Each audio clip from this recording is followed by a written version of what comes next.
To another story about a 9-month-old baby girl and an alleged assault on the pregnant mom. Take a listen.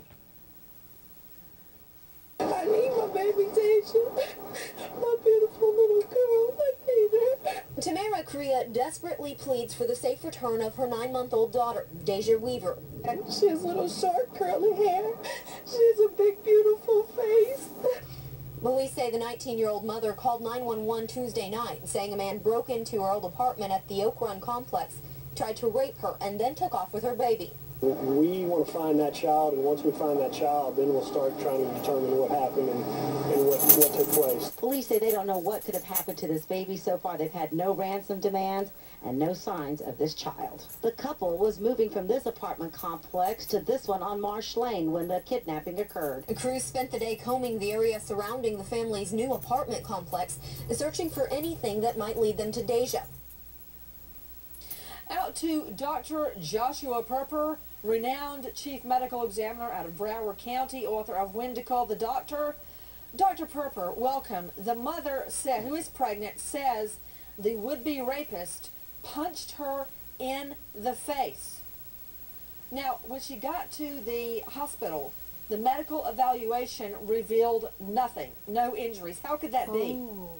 Well, the only explanation was that if indeed this occurred, it was a very gentle blow, a very, very mild blow, because if it was a severe one, there would have been some kind of damage to the gingiva of the mouth or some bruising on the nose. So it seems that the entire story is a bit concocted.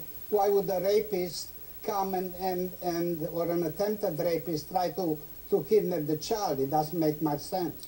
To Michael Board with WOAI News Radio. Michael Board, welcome back. What can you tell me?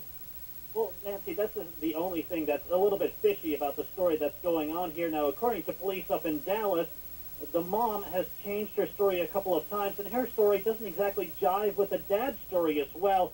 First, she said the attacker was black, then she said it was Mexican. She couldn't give an exact description of the person. She couldn't say why she went after her child. You know, these are things you start to think about, and you start to put the puzzle pieces together, and you figure if someone attacked you and someone tried to rape you, you would probably be able to give a pretty good description of that person. But apparently she couldn't give police hardly any information about her attacker, and that's why it took so long to issue the Amber Alert, is because police up in Dallas, they thought they started smelling something fishy early on in this investigation. Well, Michael Board, you said her story was inconsistent with the father's. What's his story? We've not been told much about the dad's story. He was not actually at the apartment. In the intro, they talked about the couple moving from one apartment to the other. The father says at the time that this happened that he was at the other apartment. Now, what I've been told by the police is that he has been cleared in this investigation. He's not what they call a suspect, but they're both people of interest. Right. Which means they're not, they haven't been charged with anything. But they haven't been totally cleared. Everyone totally hanging cleared in the either. balance is a 9-month-old baby girl, Daisja Weaver.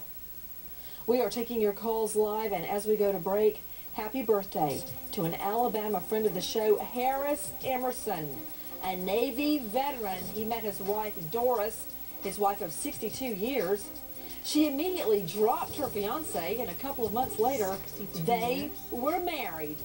3 children and 8 grandchildren later, they are still going strong. Here he is pictured with his beautiful daughter, Dee. Happy 91st birthday, Harris Emerson.